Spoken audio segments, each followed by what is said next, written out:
Hello, we're Andy, the Maniacal Cinephile, and welcome to Boots to Reboots. Today, we're sharing our thoughts on another direct sequel to the Texas Chainsaw Massacre titled Texas Chainsaw Massacre. Andy, how many direct sequels are there? Little buddy, too many. Like the Halloween series, you need a damn chart to understand the timelines. This isn't even the first Old Man Leatherface movie. True, but now he's gone from killing hippies to hipsters. All of these shitty remakes, is there a single gem? They did it right already. Kill the candle to them. Which any of we watching with personality? One thing's for sure, good people, we got some movies to see. We got boots to read, stop ready to stop that shit. We got boots to read, stop ready to stop that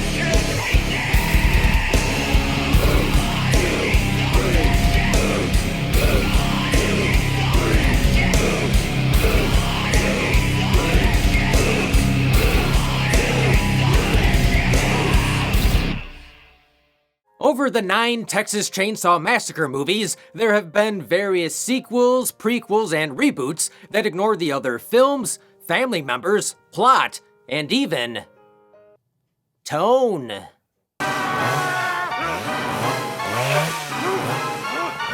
The only constant has been Leatherface. I like to call it the Texas Continuity Massacre. After the disappointing direct sequel, Texas Chainsaw 3D, and prequel, Leatherface, it was time to reboot the series yet again. In comes Fede Álvarez, the director of the Evil Dead remake and Don't Breathe. Álvarez and his co-writer, Rodo Sayagues, came up with the story, while Chris Thomas Devlin wrote the final screenplay. Disappointed with the footage they saw, the original directors were fired, and David Blue Garcia came in to reshoot the film and take over directing duties. Like the last Leatherface prequel, this requel was also filmed in Bulgaria. It should be illegal to shoot a TCM movie, not in Texas.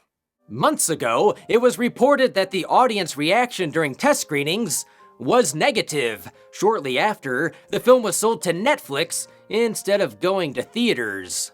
Uh-oh, I'm seeing more red flags than a Texas bull. So let's find out who will survive and what will be left of them as we cross this reboot of the Texas Chainsaw Massacre off the list and see if it deserves the boot.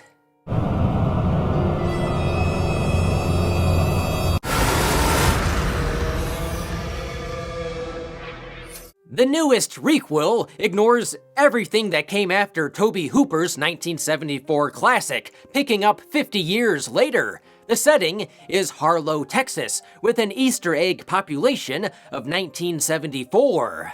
Fans may also recognize John Larroquette's voice, as he reprises his role as the film's narrator, having provided voiceover for the original film and its 2003 remake.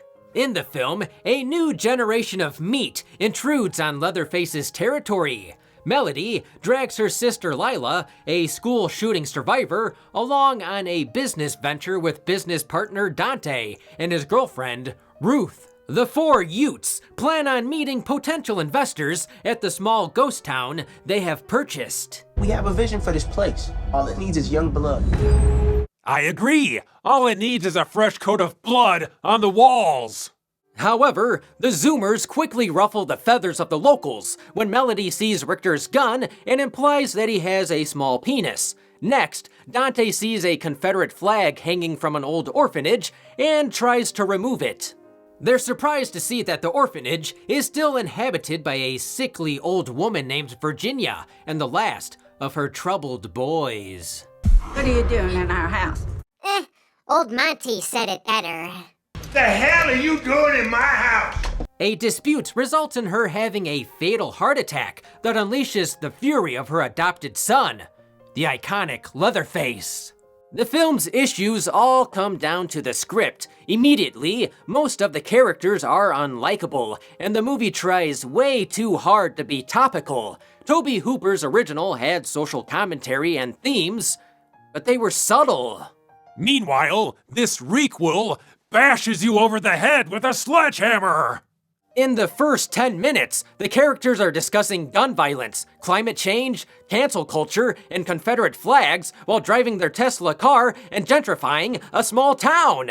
What? No mention of Dr. Seuss or Aunt Jemima? Andy, what is a coal roller? I don't know. I kept looking for a prospector. When these people then get brutally murdered, this becomes some kind of a right-wing fantasy movie. This is the same team that tried to turn a rapist into a hero. People will complain about how woke the movie is, but Tobe Hooper's movies included hippie culture, then yuppie culture, and the new one tackles woke culture. So, it's not that far of a stretch. Social commentary is fine. It's always been in horror. From the beginning, TCM has been about the clash between the country and city. In 2022, these were kind of the perfect people to encroach into Leatherface's world. So while it's annoying, I also get it. The issue is that the characters are underdeveloped, unlikable, and the messaging is mixed and heavy-handed. Since when is Mike TV afraid of guns? Wait till I get a real one. Pop won't let me have one yet, will you, Pop? Not till you're 12, son. Another issue with this requel is its inclusion of Sally Hardesty. Sally was the only survivor of the original film and was played by Marilyn Burns. She has the honor of being considered the first modern final girl in horror. The problem is that Marilyn died in 2014. In the requel, Sally is now played by Olwen Fouere. Oh, that's why Leatherface didn't recognize her. First off, would Scream 2022 work if the role of Sydney had been recast? Would Halloween 2018 work if Laurie Strode wasn't played by Jamie Lee Curtis, but a random old lady? The nostalgia and historical weight isn't there, because that's not Sally. If you can't bring back Marilyn Burns, then don't. Caroline Williams from Part 2 is still alive, and looks great. Stretch returning would have been awesome. Hell, I'm sure Bill Moseley would love to play Chop Top again. Sally? I'm afraid your old friend's back. They found Franklin's old piss can.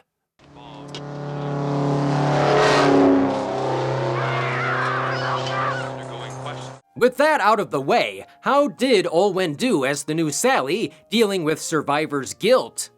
Her performance is fine for the little that she's given, and I like that Sally became a ranger instead of dying in some insane asylum. Although, she's so traumatized, now Sally thinks she's Laurie Strode. A ranger makes sense and is likely a nod to her Uncle Lefty from Part 2. A ranger also makes her more trained and equipped to handle Leatherface than an old Laurie Strode booby-trapping her house. 50 years I've been waiting for this night. Just to see him again. Leatherface. She's been wanting to ask him if he's seen Franklin's pocket knife. I gave it to you, remember? What'd you do with it? Sally coming back could have been great, but it feels like an afterthought. It's like in the middle of making this movie, someone saw Halloween 2018 and they felt they needed to shoehorn Sally into the movie. She has very little to do and is quickly killed off, which these returning legacy characters usually come back to defeat the villain one last time. Even her death was copying the new Halloween. In the end, this historic reunion and showdown is mishandled and takes a back seat to everything else, making it feel unnecessary.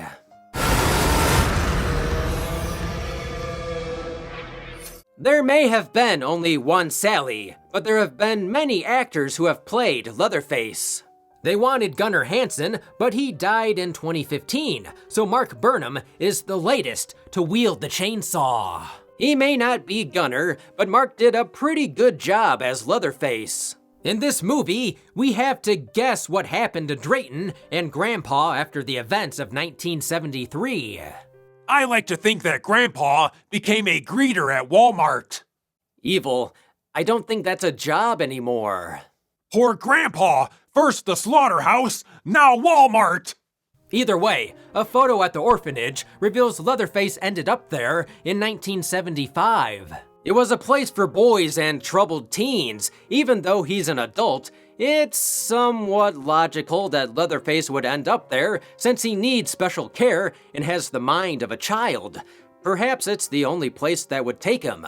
Without the influence of his psychotic family, this Leatherface has been carefully shielded for 50 years. The last of the boys, Virginia kept the butcher at bay, and her death awakens the monster. Like the original Leatherface, he's intimidating, yet sad. He only kills when his home is invaded and his family is messed with. Leatherface has always been like a protective, loyal family dog. When Virginia dies, he wears her face so they can get revenge.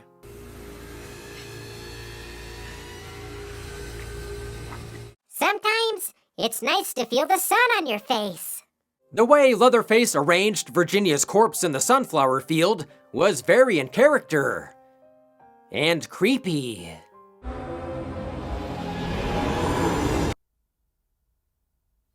Dude, did you have to take a dump so close to me?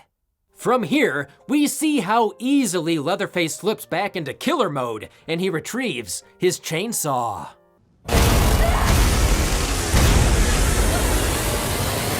Look what your brother did to the floor! Leatherface still ain't got no pride in his home. I liked Mark's portrayal of Leatherface. This older version wheezes a lot, and his moves are arthritic, but he's still an unstoppable force. Perhaps he's using Grandpa's all-liquid diet. TCM is about cultures clashing, and we visually see this when Leatherface steps onto that party bus, bringing him into modern times. Try anything and you're canceled, bro. Don't do it, Leatherface! You'll ruin your career!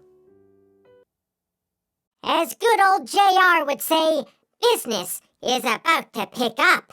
Yeah, that line may be cringy, but the resulting bloodbath is great! This is a TCM movie that actually delivers a proper chainsaw massacre. Still cleaner than most public transportation. A costume website accidentally leaked the new mask back in July, and I wasn't a fan. However, it's grown on me after seeing it in action. The drooping face is full of sorrow, which works since Leatherface is in mourning. Overall, Leatherface, the gore effects, and the set pieces are well executed. During the climax, it's the first time I've ever seen someone get knocked out from a chainsaw uppercut.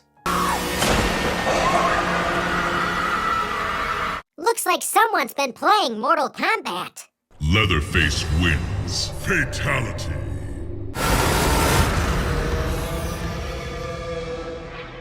While the screenplay and characters were underwhelming, everything else about the new Texas Chainsaw Massacre worked for me. The cinematography was pretty slick. I loved the shot of Leatherface walking out of the sunflower field, with the storm approaching in the distance. According to Álvarez, the production went old school, using vintage lenses, and used practical effects as much as they could without actually cutting someone's head off. The gore and the kills were brutal, the set pieces were well done, and this TCM movie easily has the highest body count. Also, there's a pretty cool shot at the end of the credits. Leatherface is teaming up with Nick Fury. I was also drawn to the music. It was composed by Colin Stetson, who worked on Hereditary and Color Out of Space. He described it as sputtering engines, metal scraping metal, and faces on faces. He used saxophones, Tibetan bowls, and even wild turkey hunting calls. So that's why I wanted to shoot my TV. So does this reboot of the Texas Chainsaw Massacre deserve the boot? Almost. While not the best sequel or even reboot, it's still better than the last two entries and the next generation. I didn't love it, but I also didn't hate it, and at 80 minutes, it flies by. I do miss the cannibalism and other secondary family members who become pretty iconic themselves. There are issues with the script, dialogue, characters, and messaging, but they nailed Leatherface and brought the massacre. I'd prefer for a TCM movie not to take place in modern day, but I felt they did an okay job of bringing Leatherface into 2022. This will divide fans, but after the last couple sequels we got, this is passable. Yes, the bar is that low. How low can you go? Oh, my back! Oh, I'm stuck! Oh, fuck! Help! I'm stuck!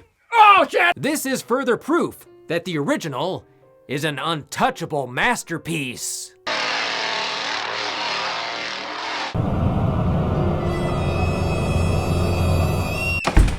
So what's next for Leatherface? There's a Chainsaw Confidential movie being adapted, which is a horror comedy about the hellish making of the original movie. Plus, there's a new video game coming out that I'm pretty excited about.